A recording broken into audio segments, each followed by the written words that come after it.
Coronavirus, la pandemia. ¿Cuáles son los síntomas? ¿Cómo se transmite? ¿Qué puedo hacer para protegerme y prevenir la propagación de la enfermedad? Nuevo padecimiento que ha encendido las alarmas de los sistemas de salud. Coronavirus, la pandemia. Llegamos al programa 437 de Coronavirus, la pandemia. Muchas gracias a ustedes por acompañarnos. Les invitamos a que se queden durante la siguiente hora en esta producción de la Universidad de Guadalajara. Nuestro agradecimiento también para todas las televisoras públicas de la República Mexicana, así como de América Latina y el Caribe, que siguen esta transmisión.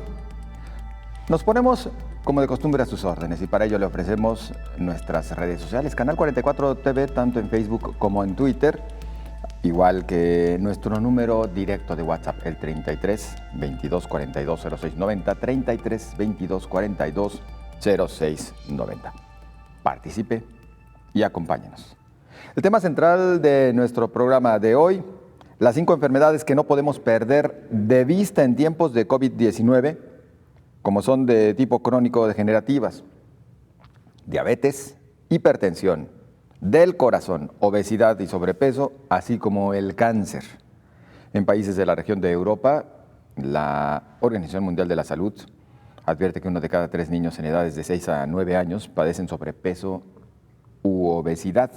El riesgo de tener COVID-19 es alto, señalan los especialistas. Advierten de mayor riesgo en quienes tienen índice de masa corporal al dar positivo en la prueba de SARS-CoV-2. Una investigación del Departamento de Salud y Ciencias del Ejercicio en la Universidad de Appalachian en Estados Unidos revela posibles impactos de la salud a largo plazo del COVID-19 en adultos jóvenes que no fueron hospitalizados. Y además, la Organización Mundial de la Salud advierte que la variante de COVID que ha causado la explosión de contagios en la India está presente ya en 44 países. Parte de los temas que estaremos desglosando durante los siguientes minutos. Acompáñenos, pues entramos en materia. 35% de niños diagnosticados con sobrepeso u obesidad han desarrollado la enfermedad. El 34% de la población infantil entre 8 y 16 años tiene sobrepeso u obesidad en Europa. Los niños y adolescentes europeos son cada vez más gordos, en particular en los países del sur, mientras que en América Latina, la cantidad de niños con problemas de peso son alarmantes. Se estima que más del 40% sufren de obesidad y 20% tienen sobrepeso. Esta es considerada la pandemia del siglo. Incluso, los especialistas han ido más allá. La esperanza de vida de la próxima generación será menor que la actual, debido en gran parte al sobrepeso y la obesidad y las enfermedades que conlleva. En el año 2000, ya lo había advertido la Organización Mundial de la Salud, las tasas de obesidad y sobrepeso se han triplicado. El tejido adiposo de las personas con sobrepeso aumenta la cantidad de adipoquinas y citoquinas inflamatorias liberadas, sustancias que están implicadas en muchas de las manifestaciones clínicas de esta patología, como la diabetes, hipertensión arterial o enfermedad cardiovascular. Si esta situación comienza en edades tempranas de la infancia, las complicaciones asociadas a la obesidad también se manifestarán antes, incluso de la vida adulta. Y van más allá. Se han detectado que están surgiendo perturbaciones en el hígado desde la edad infantil. El 35% de los niños diagnosticados con sobrepeso u obesidad han desarrollado la enfermedad. En esos niños se quintuplica la posibilidad de desarrollar una diabetes. Se multiplica también el riesgo de desarrollar enfermedades cardiovasculares. De seguir con esta tendencia, cada vez más se sumarán pacientes cada vez más jóvenes y ahora con la COVID se suma una causa más de complicaciones de estas enfermedades, informó Rocío López Fonseca. Vamos ahora con Pablo Gómez, corresponsal de EFE en Ginebra, la sede de la Organización Mundial de la Salud.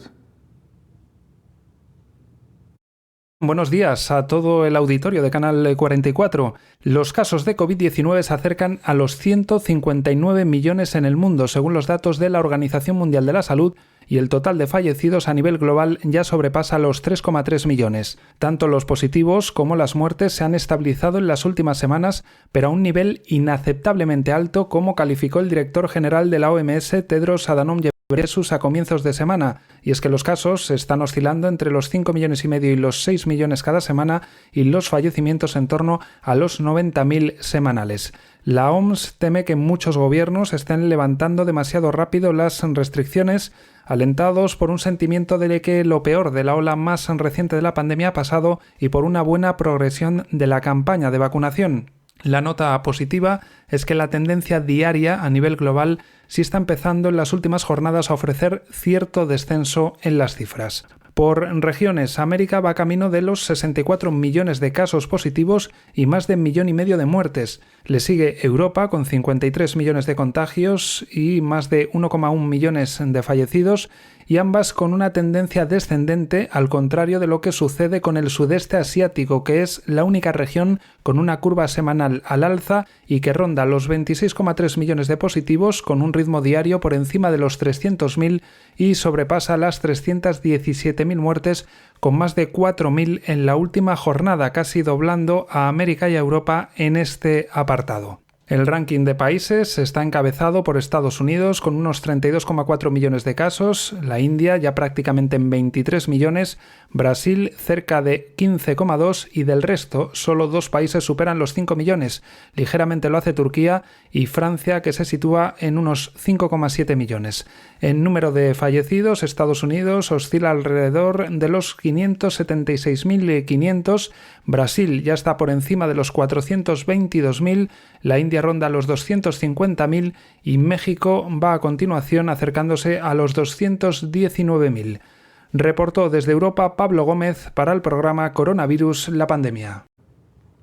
La Organización Mundial de la Salud advierte que la variante de COVID que ha causado la explosión de contagios en India está presente ya en 44 países.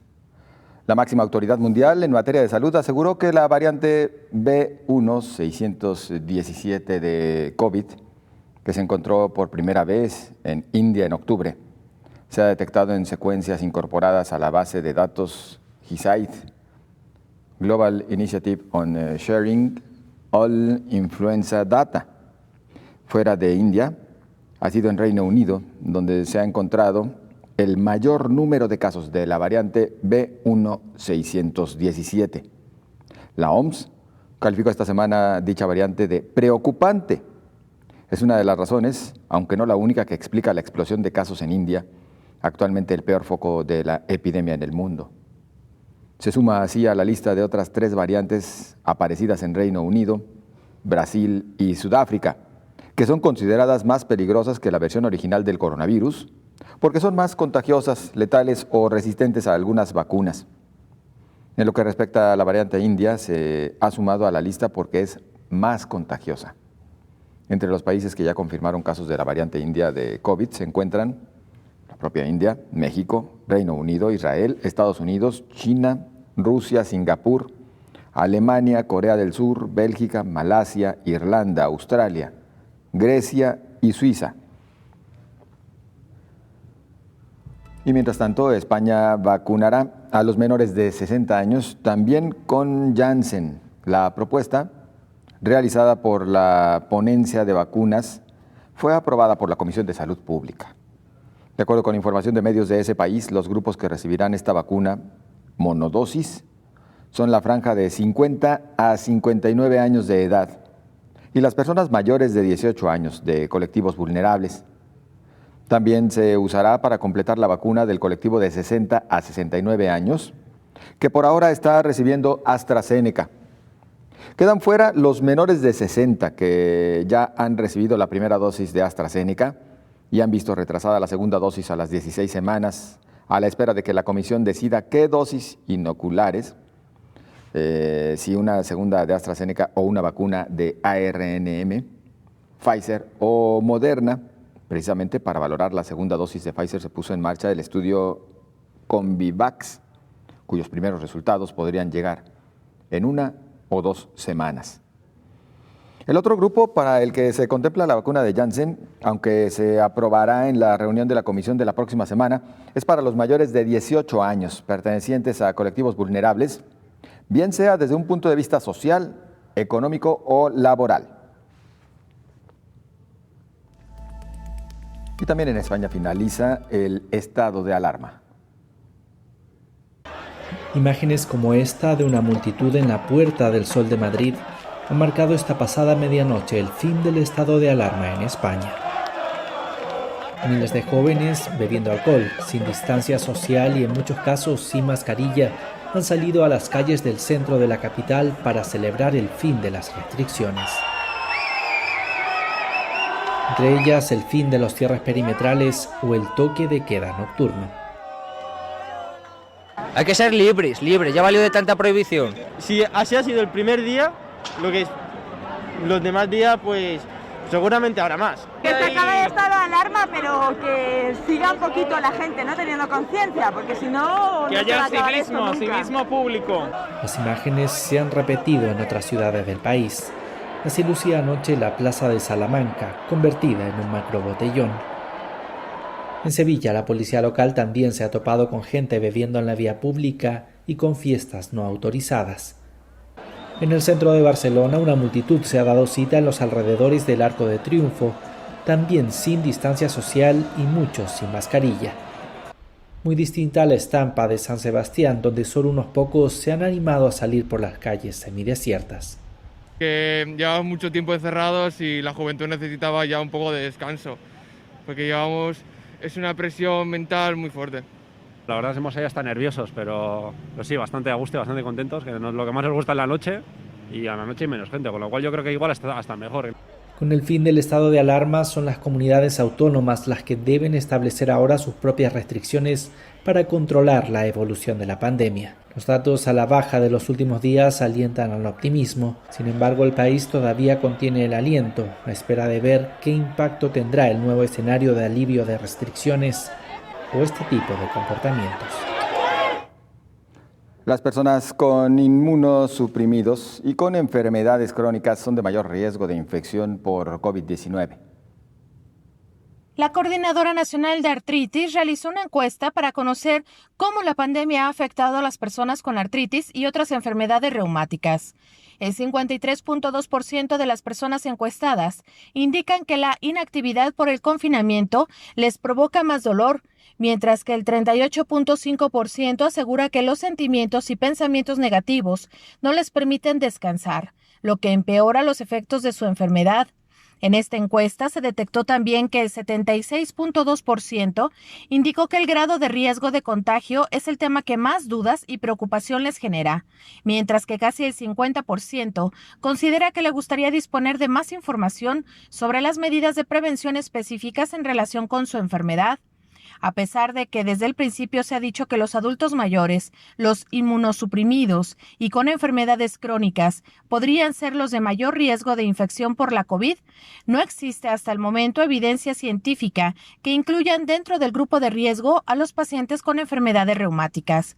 Por esta razón, el Grupo de Trabajo de Enfermedades Autoinmunes Sistemáticas de la Sociedad Española de Medicina Interna orienta a los pacientes con enfermedades reumáticas que bajo ningún concepto, ya sea por alarma o por miedo, abandonen su tratamiento, el tratamiento inmunosupresor y con fármacos biológicos, informó Rocío López Fonseca. Permítanos un par de minutos, regresaremos con más información.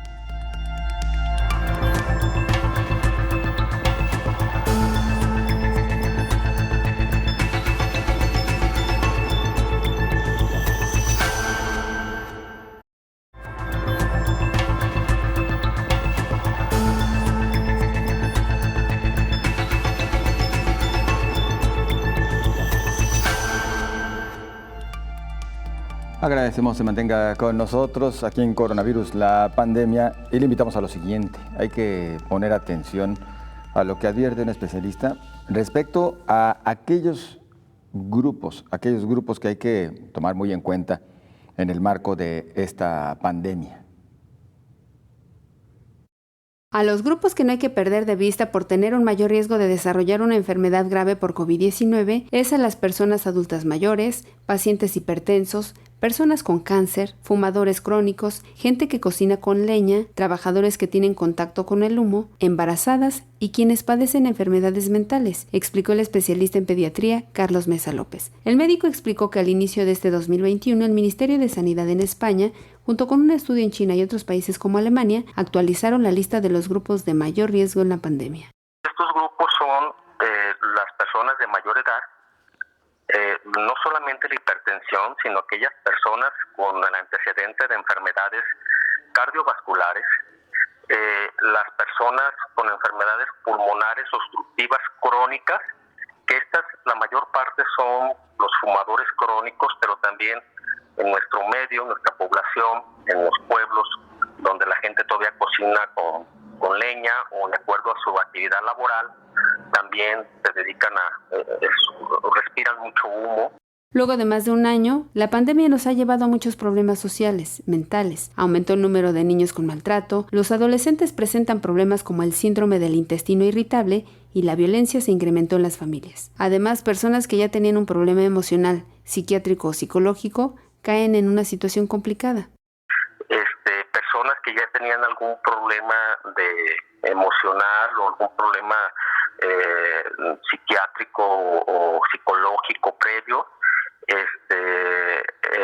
caen en una situación emocional complicada y esto hace que se esté relacionando con mayor número de pacientes, esos pacientes con COVID como que se complican más. De repente hemos tenido esa relación pues entre enfermedades mentales y mayor número de pacientes con COVID. Por otra parte, explicó que se ha demostrado que el riesgo de las embarazadas es hasta de 3 veces más de entrar en una terapia intensiva. Algunos casos están asociados a otras comorbilidades como un mayor índice de masa corporal o por tener el antecedente de hipertensión o diabetes. En la lista de los grupos de mayor riesgo, ahora las embarazadas están en el 7º lugar, informó Elizabeth Ortiz. En medio de una situación complicada por otro tipo de factores, vamos en este momento a Israel. Vamos a este reporte que nos ofrece Joan Mas. Buenos días a todo el auditorio de Canal 44. Israel, con más de la mitad de su población completamente inmunizada, sigue dejando atrás el coronavirus gracias a su rápida campaña de vacunación.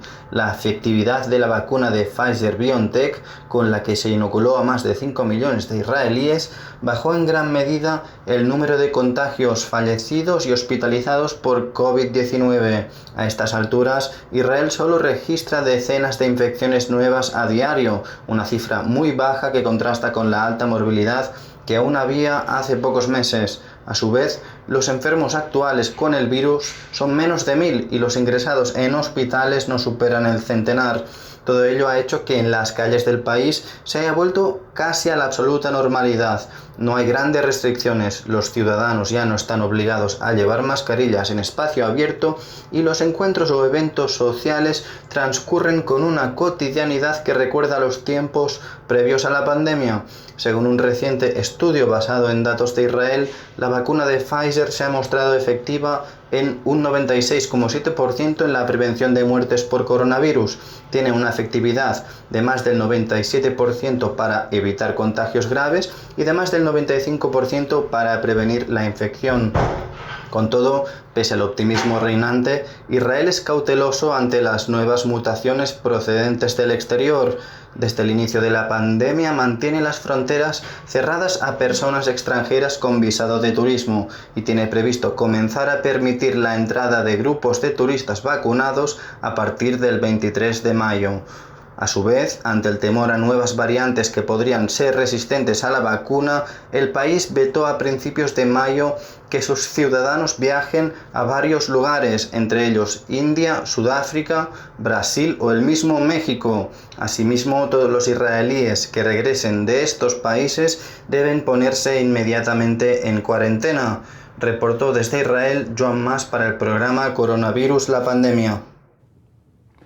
Y México, mientras tanto, abre la vacunación para mujeres embarazadas por considerárseles como un grupo de alto riesgo.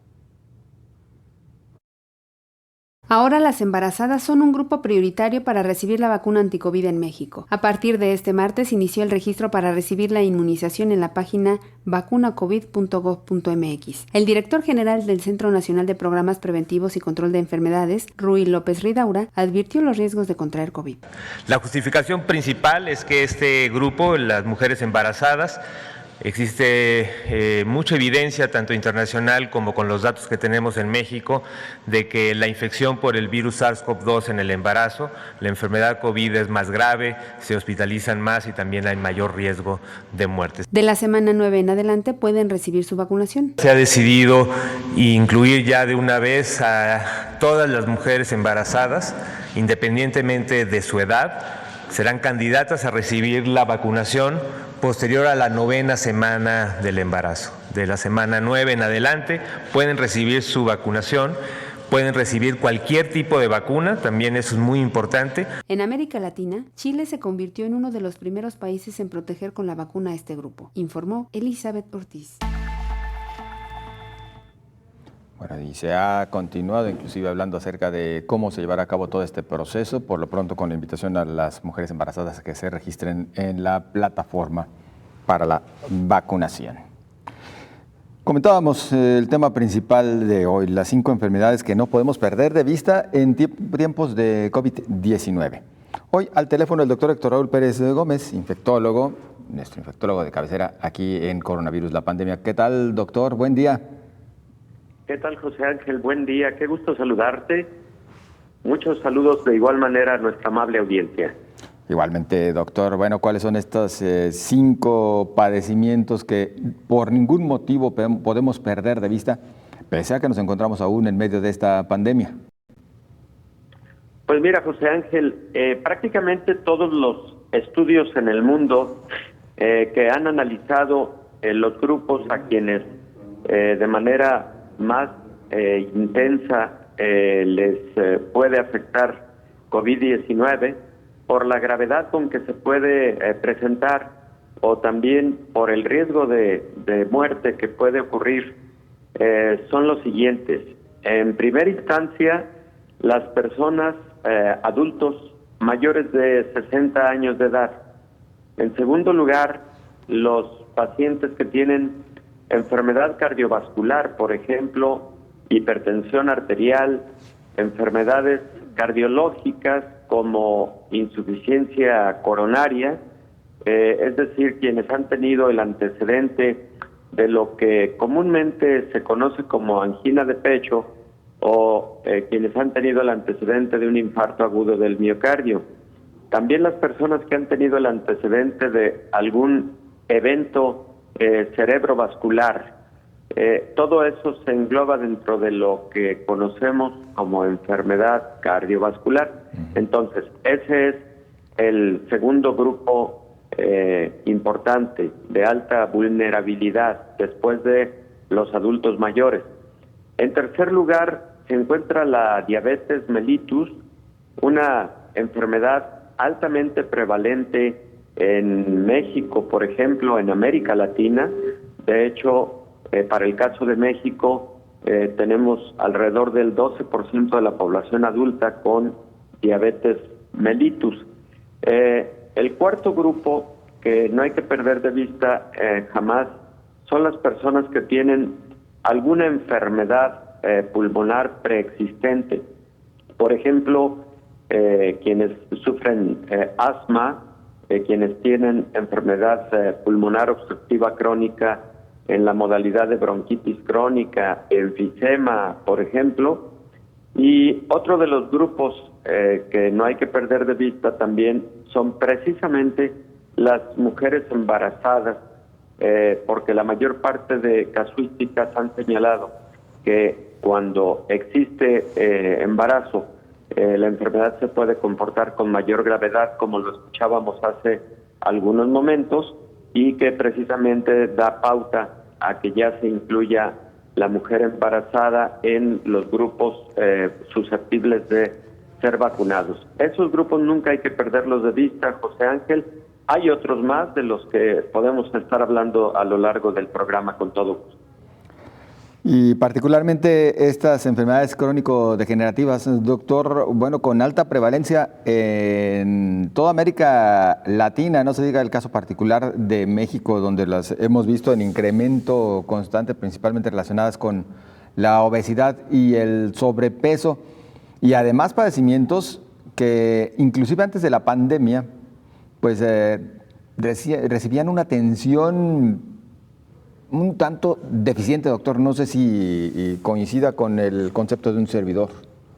Completamente de acuerdo, José Ángel. Mira, de hecho, tú lo has dicho, una serie de enfermedades, con alta prevalencia en países de América Latina. Te doy algunas cifras que seguramente nos ayudarán a dimensionar la gravedad de estas enfermedades crónicas degenerativas, también conocidas como enfermedades crónicas no transmisibles. Y para el caso de diabetes, ya lo decíamos, 12% de la población adulta en México tiene diabetes mellitus. Para el caso de enfermedad cardiovascular, específicamente hipertensión arterial, el 35% de la población adulta en el mundo tiene hipertensión arterial. En el caso de obesidad, que es indudablemente otro de los grupos de alta vulnerabilidad, se estima para el caso de México que aproximadamente el 50% de la población tiene sobrepeso y el 35% tiene obesidad. De este 35%, aproximadamente 40%, fraccionando este último 35%, el 40% tiene obesidad mórbida, y se ha encontrado que los pacientes con este tipo de obesidad pueden tener mayor probabilidad de tener un COVID tan grave que los lleve a terapia intensiva y alta probabilidad de fallecer. Y en el caso de enfermedades pulmonares obstructivas crónicas, se estima que aproximadamente el 5% de la población adulta tiene este tipo de padecimientos. Pero peor aún, José Ángel, porque existe también la estimación de que aproximadamente el 10% de la población adulta tiene múltiples de estas enfermedades crónico-degenerativas, y cuando se es adulto mayor de 65 años, la estimación es que el 50% de este grupo de edad tiene múltiples enfermedades preexistentes o coexistentes, insisto, como las que acabamos de señalar. Doctor, la pregunta que me parece debemos dejar en el aire para, por favor, nos la responda después de la pausa es, quienes tienen estos padecimientos que hasta el momento hemos comentado, ¿son candidatos a la vacuna o en qué casos se tendría que llevar a cabo algún análisis mayor para ver si se les puede o no aplicar el biológico? Si nos lo permite, doctor, después de la pausa, ¿abundamos? Por supuesto que sí, con todo gusto. Muchas gracias. Continuamos enseguida, usted no se vaya.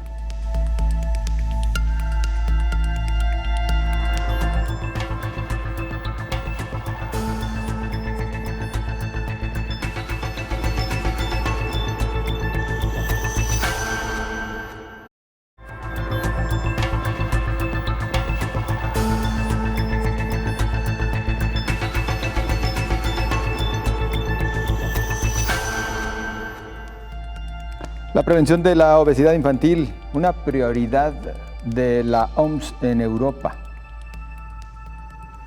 En algunos países de la región de Europa de la OMS, 1 de cada 3 niños en edades de 6 a 9 años padece sobrepeso u obesidad. Los países mediterráneos tienen las tasas más altas, pero la situación está empezando a mejorar. El sobrepeso y la obesidad se estabilizaron o disminuyeron en alguno de los 13 países europeos donde fue posible examinar tendencias a largo plazo. Grecia, Italia, Portugal y España, que tienen las tasas más altas, así como Eslovenia, mostraron una tendencia decreciente tanto para el sobrepeso como para la obesidad. La reducción del sobrepeso osciló entre 4 y 12 puntos porcentuales para niños y entre 3 y 7% para niñas. Por tanto, las estrategias de prevención de la obesidad infantil deben seguir siendo una prioridad durante la pandemia. El COVID-19 COVID-19 podría amplificar una de las tendencias más preocupantes en Europa de la OMS, que es la obesidad infantil, dijo Hans Klug, director del organismo internacional de la región. El sobrepeso o la obesidad están asociados directamente con enfermedades no transmisibles, potencialmente mortales como las cardiovasculares, la diabetes o el cáncer. Lo que se debe hacer es implementar políticas científicas basadas en datos que pueden ayudar a reducir esta obesidad infantil, al mismo tiempo que se promuevan las dietas más saludables y la actividad física, informó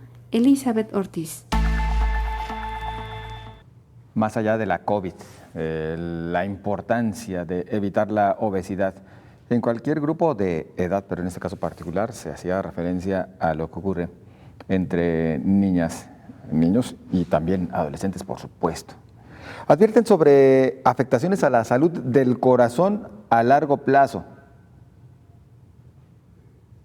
Revela nuevo estudio realizado por investigadores del Departamento de Salud y Ciencias del Ejercicio en la Universidad de Appalachian, en Estados Unidos, que destaca los posibles impactos en la salud a largo plazo del COVID-19 en adultos jóvenes, relativamente sanos, que no fueron hospitalizados y que presentaron síntomas leves debido al virus. Se encontró una mayor rigidez de las arterias en adultos jóvenes, lo que puede afectar la salud del corazón a largo plazo y también puede ser importante para otras poblaciones que pueden haber tenido casos graves del virus.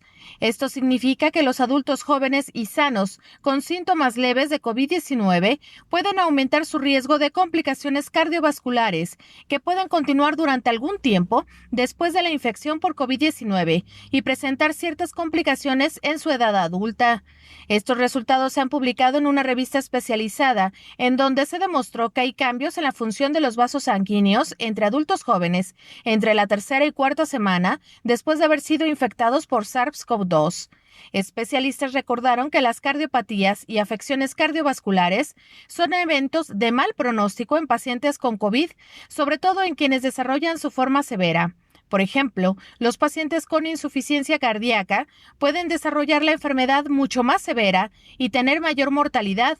De ahí la importancia de prevenir la enfermedad a través de la distancia social, mascarilla y sobre todo la vacuna, por lo que deberían de ser considerados personas de riesgo y ser vacunados también a la par de los adultos mayores, sin tener en cuenta la edad de estos pacientes cardíacos, coinciden especialistas.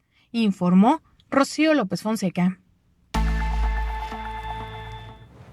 Desde iniciada esta pandemia, se hablaba justamente de cómo este virus del SARS-CoV-2 atacaba también aquellos órganos que ya de por sí se veían debilitados por alguna otra afección. De ahí lo que se advierte de los problemas posteriores para la salud del corazón, tal como nos lo describía hace unos instantes Rocío López Fonseca. Nosotros regresamos con usted, doctor Héctor Raúl Pérez Gómez.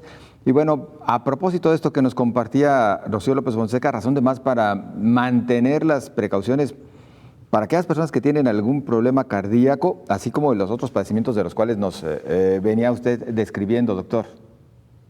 Sí, José Ángel, fíjate que esta nota de Rocío y la previa de Elizabeth son muy importantes por lo que estamos platicando hoy en el programa.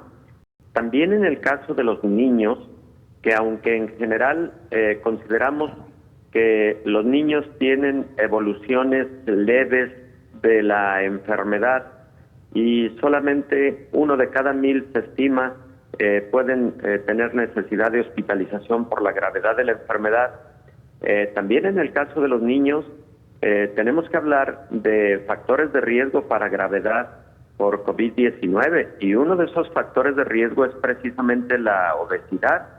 Y la nota de Elizabeth Ortiz, que nos habla de que para el caso de algunos países europeos, 1 de cada 3 niños, está estimando la Organización Mundial de la Salud, tienen sobrepeso u obesidad.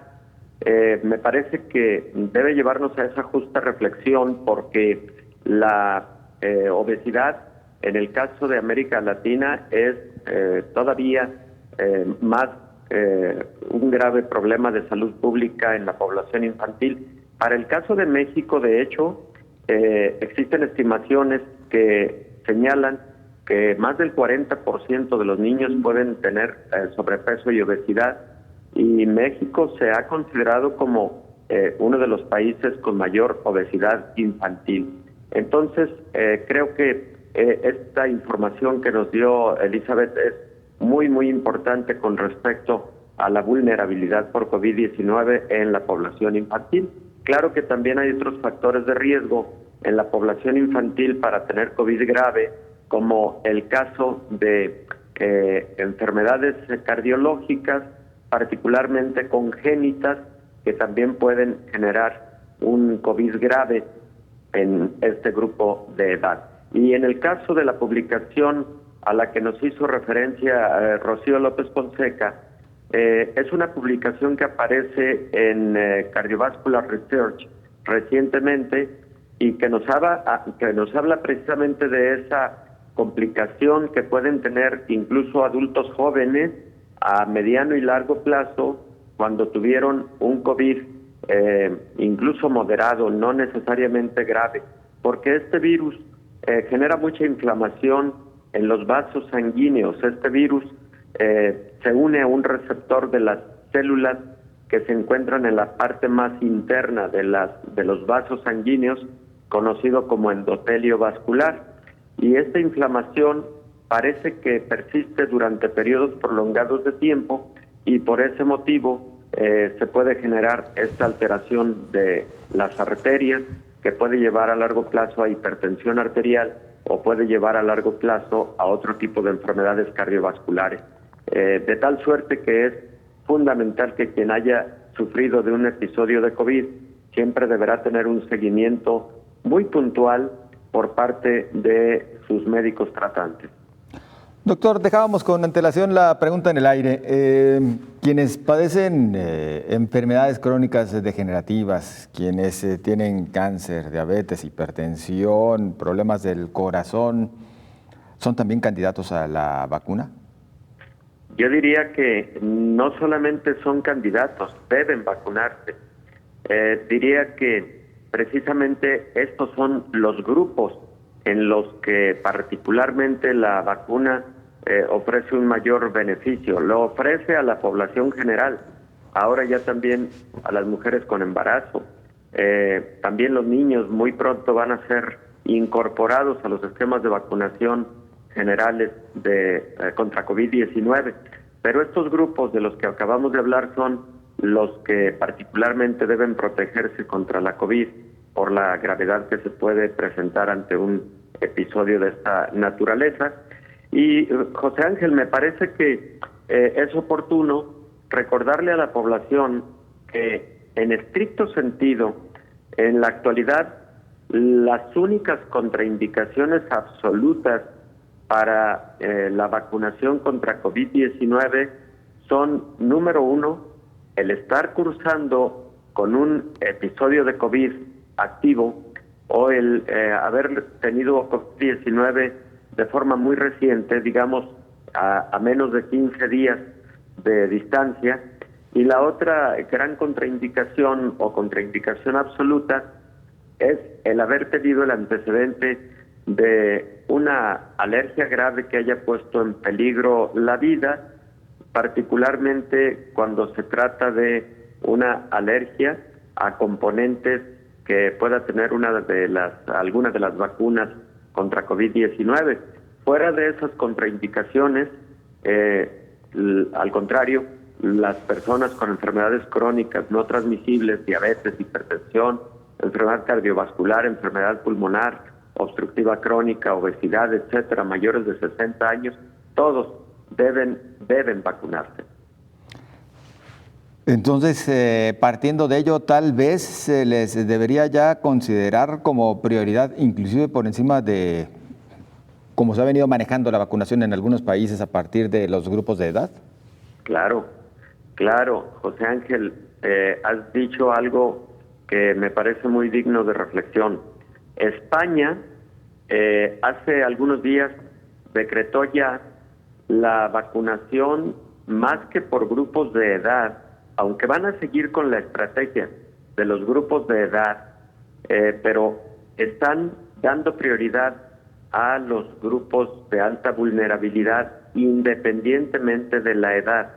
como los que acabamos de hablar. Una persona con obesidad mórbida, si es muy joven, por grupo de edad no le correspondería todavía la vacuna. Bueno, pues ellos sí están vacunando con esa anticipación, precisamente conociendo la gravedad con que se puede presentar un episodio de COVID. Entonces, sí debería de ser una de las estrategias, parte de las estrategias, el dar prioridad a los grupos altamente vulnerables contra la COVID. Doctor, debemos ir a una pausa. Continuamos enseguida, si nos lo permite. Por supuesto, José Ángel, con todo gusto.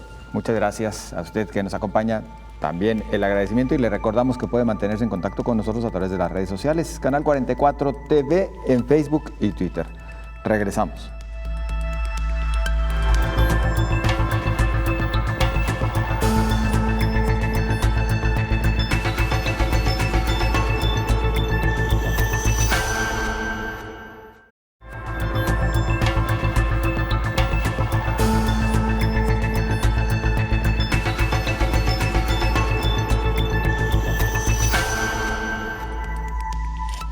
Le invitamos a que continúe con nosotros y a que nos incluya entre sus contactos de WhatsApp. Recuerde que puede hacer contacto permanente a través del 33 22 42 06 90, 33 22 42 06 90. Seguimos platicando acerca del riesgo de COVID-19 en pacientes con enfermedades como la obesidad y el sobrepeso. Vamos con Rocío López Fonseca.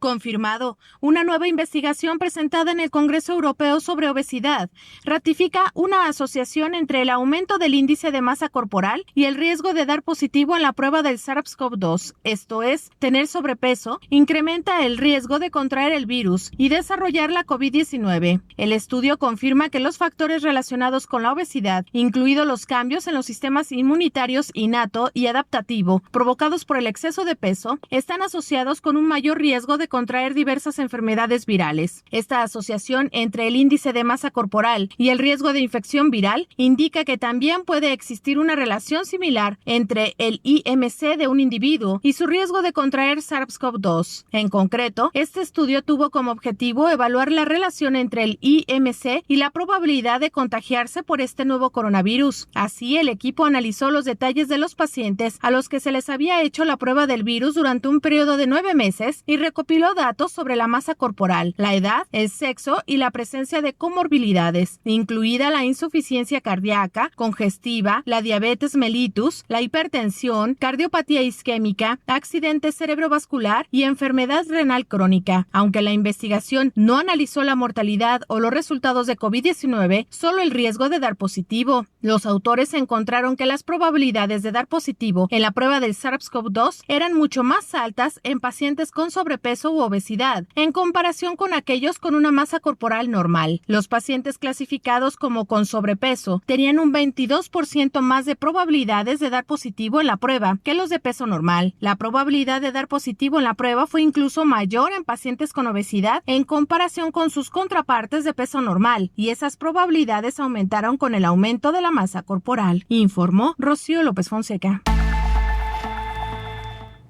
Y nosotros al teléfono seguimos platicando con el doctor Héctor Raúl Pérez Gómez, nuestro infectólogo de cabecera aquí en Coronavirus, la pandemia.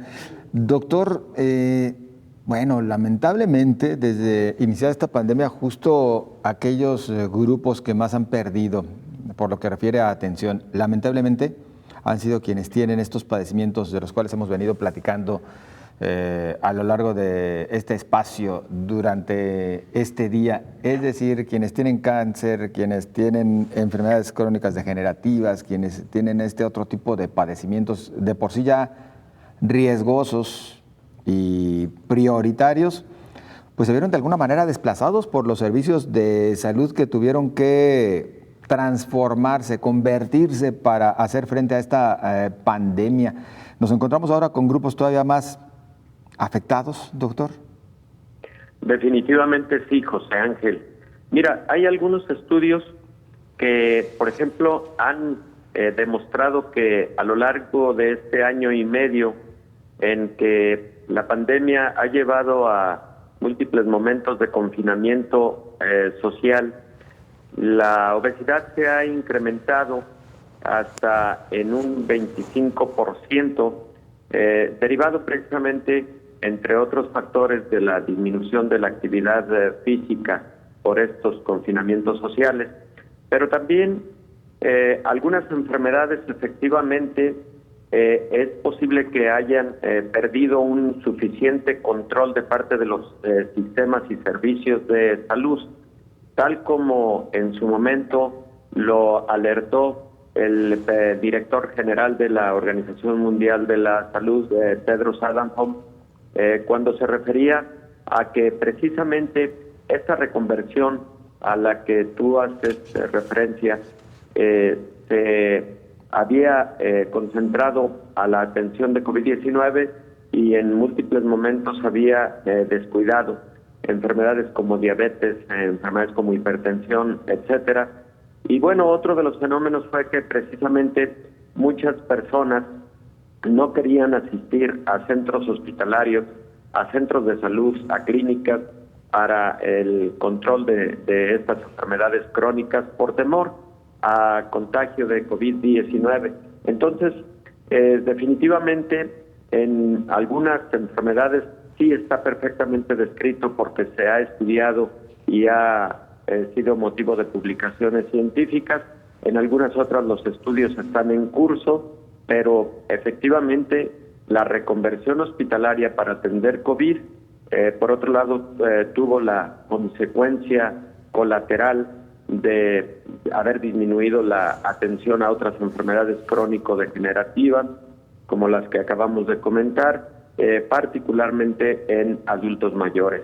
Y también algo que le ha ocurrido a los sistemas de salud es el que, habiendo destinado mucho de los recursos para atención a la salud, a concentrarlos al COVID-19, pues medicamentos, vacunas, etcétera, fueron de menor abasto y en momentos de insuficiente abasto para la atención de otro tipo de enfermedades.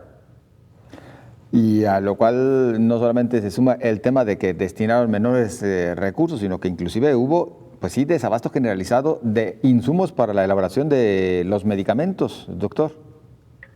Efectivamente, José Ángel, incluso al inicio de la pandemia, el insuficiente abasto hasta de insumos para atender la propia pandemia y para la protección personal de la población y también en algún momento del propio personal de la salud.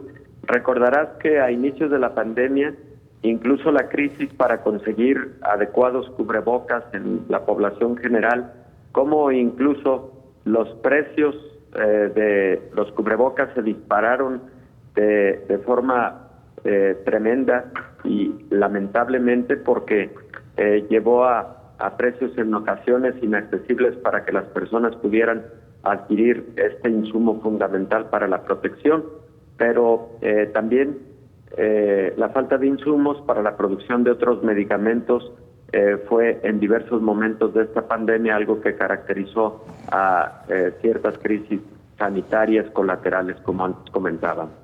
Doctor, para de alguna manera cerrar el tema y llegar así a alguna conclusión a propósito de estas enfermedades que no podemos perder de vista en el marco de la pandemia, ¿qué se debe de hacer o seguir haciendo en torno a estos grupos? Pues esta pandemia todavía no termina. Definitivamente. Número uno, continuar con la vacunación y esperemos que sea más rápida la vacunación a la población en general. Número dos, seguirnos protegiendo porque recordemos que algunas variantes, como el caso de la variante de la India que prevalece en más de 40 países en el mundo en este momento, parecen tener algún nivel de resistencia a la inmunidad que se generó con la vacuna, y esa situación la ha convertido en una cepa ahora de peligro, como lo ha ya señalado la Organización Mundial de la Salud. Entonces, aún con la vacunación debemos seguirnos protegiendo y protegiendo particularmente a estas personas con enfermedades crónicas. Y tercero, las personas con enfermedades crónicas no transmisibles, diabetes, hipertensión, etcétera, deberán tener un adecuado control de estas enfermedades, porque en el supuesto escenario de padecer COVID-19, si se encuentran bajo mejor control, tendrán un embate menor del COVID-19 y probablemente mucho menor riesgo de hospitalización, menor riesgo incluso de gravedad y de fallecimiento. Y creo, José Ángel, que no podemos perder de vista también al grupo de pacientes con insuficiencia renal crónica y los pacientes que tienen el antecedente de un trasplante renal, porque también son considerados, trasplante en general, también son considerados grupos de alto riesgo. Y en México la insuficiencia renal está presente en algún grado, no en el grado extremo, pero sí el 10% de la población mexicana se estima tiene algún grado de insuficiencia renal. Vaya, doctor, pues para tomarlo todo en cuenta, como siempre, agradecidos y hasta mañana, doctor. Me da mucho gusto saludarte, José Ángel, un abrazo a nuestra amable audiencia y por supuesto que sí, hasta mañana de manera personal ahí en el foro de Canal 44. Igualmente, saludos y un abrazo, doctor. Es el doctor Héctor Raúl Pérez Gómez, infectólogo, nuestro médico de cabecera aquí en Coronavirus, la pandemia. Así llegamos al final de este espacio. A usted también gracias por su compañía. Nos vemos y escuchamos mañana.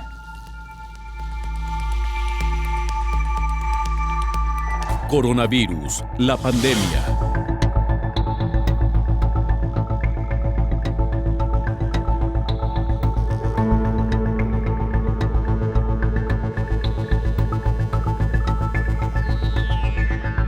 Coronavirus, la pandemia.